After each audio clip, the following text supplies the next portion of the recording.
محبت، عدلیہ اور امنان۔ سپریم کورٹ کے فیصلے نے آئین، قانون اور جمہوریت کی دھجیاں اڑا دی ہیں۔ سپریم کورٹ کے ججز کے فیصلے میں کہیں بھی آئین و قانون نظر نہیں آتا۔ سپریم کورٹ کے آج ججز نے جمہوریت پر شب خون مارا ہے۔ جس جماعت نے الیکشن میں ایک سیٹ نہیں جیتی، اس جماعت کو مخصوص نشستیں دینا قانون کے منافی ہیں۔ سپریم کورٹ کے ججز نے لاڈلے کے حق میں فیصلہ دے کر یہ ثابت کر دیا کہ قانون سے ماورا لاڈلا ازم ہے۔ ماضی میں بھی لاڈلے کے حق میں ایسے ہی مبہم فیصلے سنائے گئے اور آج بھی شکوک و شبہات پر مبنی فیصلہ سنایا گیا۔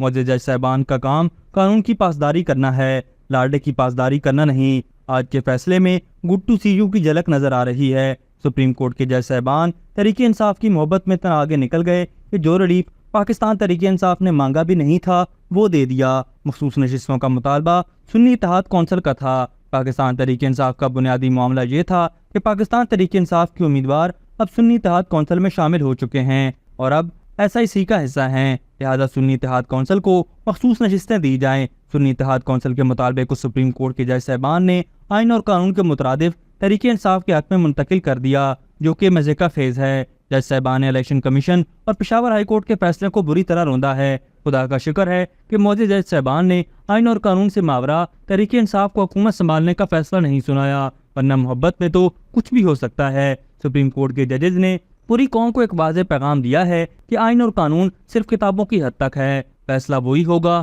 جو دل چاہے گا۔ معزز جج صاحبان نے قانون اور آئین کو نظر انداز کر کے دل کا فیصلہ سنایا۔ عدالتوں کے فیصلے ذاتی پسند اور ناپسند کی بنیاد پر نہیں ہونے چاہیے۔ یہ کیسا مذاق ہے کہ عمران خان کے کرپشن کیسز کے لیے تاریخ پر تاریخ، جبکہ مخصوص نشستوں کے کیس پر عدالت نے تحریک انصاف کی طلب سے بڑھ کر فیصلہ سنایا ہے۔ پاکستان میں عدالتوں نے ہمیشہ آئین اور قانون کی دھجیاں بکھیری ہیں۔ ذاتی پسند کے مطابق فیصلے جمہوریت کو کمزور کرتے ہیں، جس سے ملک میں سیاسی عدم استحکام پیدا ہوتا ہے۔ 9 مئی کو پاکستان کی سالمیت کو للکارنے والوں کے لیے عدالتوں کا نرم گوشہ پاکستان کو کمزور کرے گا۔ آج کا دن پاکستان کی عدالتی تاریخ میں ہمیشہ یاد رکھا جائے گا۔ یک طرفہ سیاسی فیصلوں نے ملک کو ماضی میں بھی نقصان پہنچایا ہے، آج بھی ماضی کی غلطیوں کو دوبارہ دہرایا جا رہا ہے۔ عدالتوں کا عمران خان کے ساتھ رومانس نیا نہیں، کافی پرانا ہے۔ ماضی کے لاڈلے کی غیر قانونی رہائش کو ریگولرائز کر کے قانونی تحفظ دیا گیا، پھر ایک جھوٹے شخص کو صادق اور امین کی سند دے دی گئی۔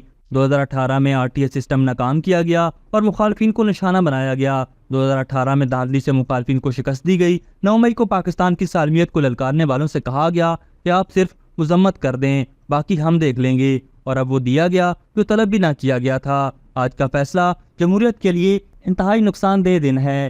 اس فیصلے نے معاشی بحران کو مزید گہرا کر دیا ہے۔ اسٹاک مارکیٹ کریش کر چکی ہے۔ فیصلے سے عوام کو کوئی ریلیف نہیں ملا۔ مستقبل قریب میں یہ فیصلہ تحریک انصاف کی مشکلات میں مزید اضافہ کرے گا۔ سپریم کورٹ کے فیصلے کے بعد تحریک انصاف میں اختلافات جنم لیں گے، جس سے ایک نیا فارورڈ بلاک بنے گا۔